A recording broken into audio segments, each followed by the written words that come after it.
Coucou tout le monde, j'espère que vous allez bien, c'est Lisa pour votre podcast. Et aujourd'hui je vous retrouve dans un nouvel épisode pour vous parler de vous, encore une fois, et de pourquoi vous devriez identifier vos points forts et tout faire pour capitaliser dessus. Alors le premier truc que vous devez rentrer dans vos têtes, c'est que la vie est une compétition, ok? La vie est un combat, une bataille. Même si on vous dit que oui, blabla, le plus important c'est de participer, ou je sais pas quoi, sachez que c'est faux, ok? Si on vous raconte ça, ok, c'est des bêtises. Si on vous raconte ça, c'est dans un seul but, vous éliminer de la compétition.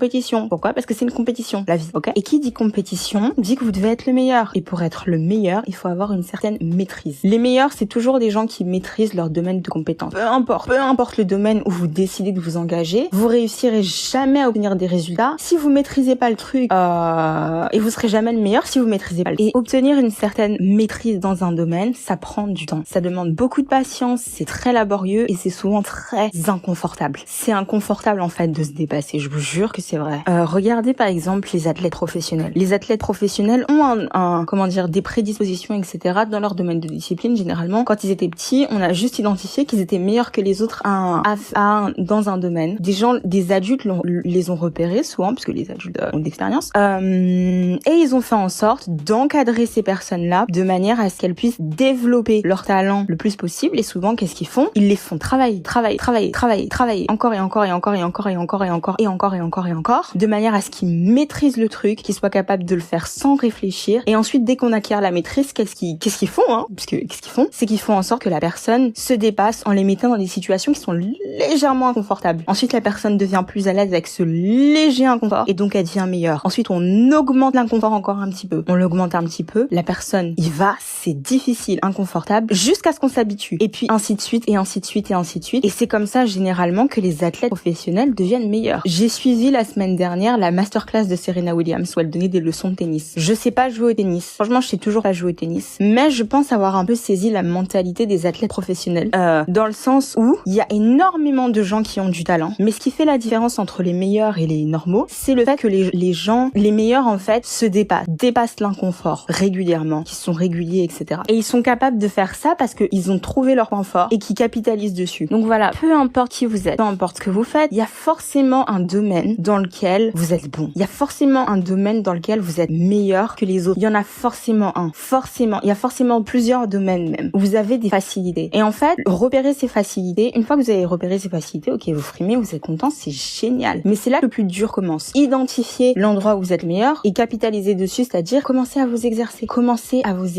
Malgré vos facilités, continuez à bosser, encore et encore. Moi, je pars du principe que quand on est bon dans quelque chose et qu'on fait quelque chose facilement, et ben justement, on a la responsabilité de travailler 2 fois plus dur que les autres dans ce domaine pour être encore meilleur. Il y a une histoire et tout que je me rappelle, je crois que ma mère m'avait raconté ça quand j'étais petite. Je crois que c'est un truc qu'elle a tiré de la Bible, je sais même plus. Où vous savez, il y avait, en gros, je vais vous raconter l'histoire, c'était un homme qui avait 3 serviteurs, je crois que c'est un riche mécène ou je sais pas quoi, qui avait 3 serviteurs. Il en avait 3 et il a confié à chacun de ses serviteurs un don ou je sais pas quoi, ou non, on va dire que c'était de l'argent. Il a confié à chacun de ses serviteurs de l'argent, on va dire 10 000 euros.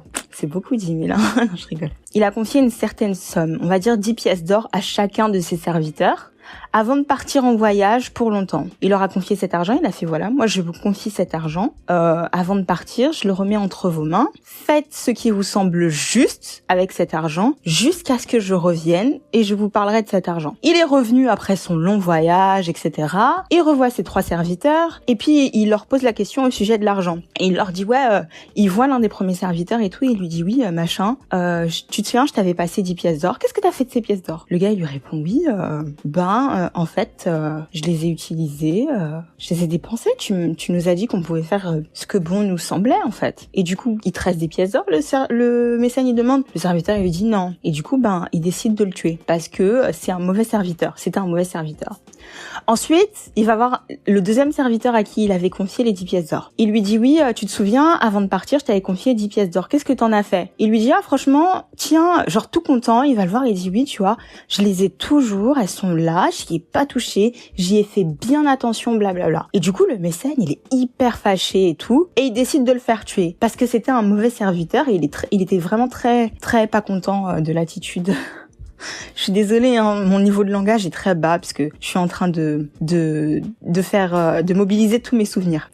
Et du coup, il fait tuer le deuxième serviteur et tout parce que le dernier serviteur a juste gardé l'argent, il a pas réfléchi et d'une certaine façon, il a désobéi à son maître. Vous verrez pourquoi.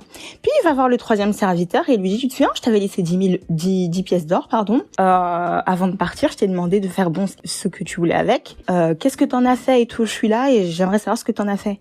Et du coup, le troisième serviteur lui dit, ça tombe bien que tu sois là. J'ai utilisé les 10 pièces d'or, j'ai utilisé les 10 pièces d'or, je les ai utilisées et tout pendant le temps que t'es parti. Et, en les utilisant bien, etc., j'ai réussi à en générer plus. Donc je sais que tu m'as laissé 10 pièces d'or, elles sont là, mais aujourd'hui, j'ai réussi à obtenir plus que les 10 pièces d'or. Je fais, ouais, combien? Il lui dit, ouais, beaucoup plus. Et là, le mécène était hyper content. Pourquoi? Parce que le troisième serviteur avait été un bon serviteur. Le maître lui avait confié, des pièces d'or et il a fait en sorte de les faire fructifier pendant son absence. Et c'est exactement ce qu'il attendait. Bon, bref, toute cette merveilleuse histoire que j'adore pour vous dire que c'est pareil. Disons que la capacité que vous maîtrisez, dans laquelle vous êtes meilleur que les autres, c'est le don que vous avez. Vous l'avez, c'est génial, vous êtes quelqu'un d'exceptionnel, trop bien, vous chantez trop bien, vous dansez trop bien, vous jouez trop bien au foot, c'est bien, c'est génial. Mais en fait, à la fin de la journée, on vous a donné ce don, pas juste pour que vous vous tourniez les pouces et que vous frémiez. C'est dans l'objectif que vous soyez capable de le faire fructifier. Et pour le faire fructifier, il va falloir que vous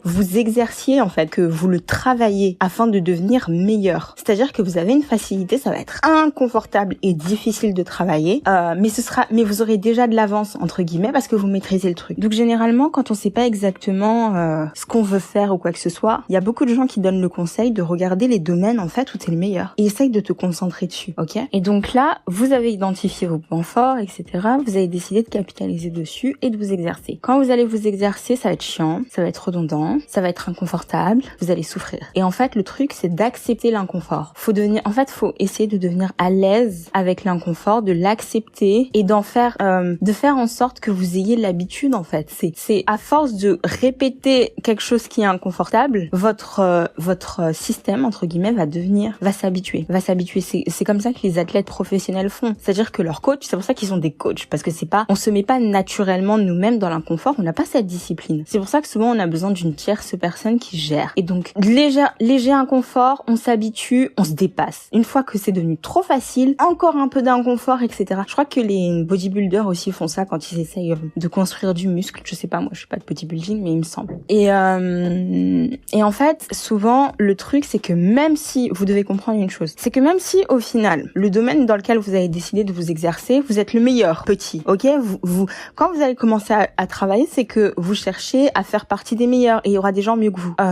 Et aussi le truc c'est que les résultats de votre travail vont pas apparaître tout de suite parce qu'une transformation ça prend du temps. Ça prend du temps. Par exemple, il faut 9 mois pour faire un enfant humain. Les chevaux, je crois, ils prennent 2 ans. Enfin bref, il faut 9 mois pour faire un enfant humain. Ça se fait pas tout de suite. Une transformation prend du temps.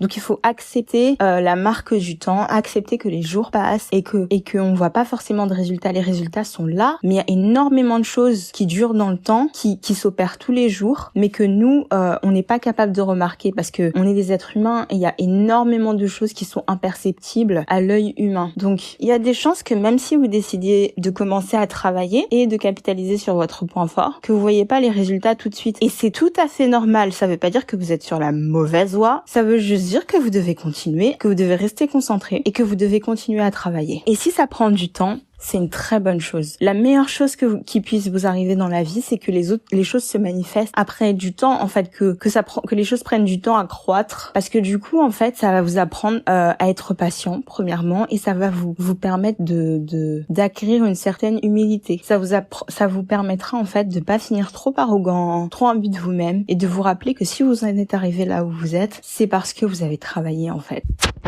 Que c'est la discipline, le travail, l'effort, la persévérance qui vous a permis de vous sortir du lot et d'en arriver là où vous êtes. Et en fait, vous prendrez rien pour acquis. Et aussi, ça vous permettra d'être plus responsable avec les résultats de votre succès, vous voyez. Donc voilà, prenez votre temps, trouvez ce pourquoi vous êtes fort, capitalisez dessus, capitalisez. Donc voilà, c'est tout ce que j'avais à dire pour aujourd'hui. J'espère que cet épisode vous aura plu, les amis. Abonnez-vous au podcast, peu importe là où vous l'écoutez. Vous pouvez l'écouter en boucle si ça vous fait du bien. Le partager à une personne que ça pourra aider. J'espère que cet épisode vous aura plu. Moi, je vous dis bye et je vous retrouve à très bientôt pour un nouvel épisode. À très bientôt les amis. Bye.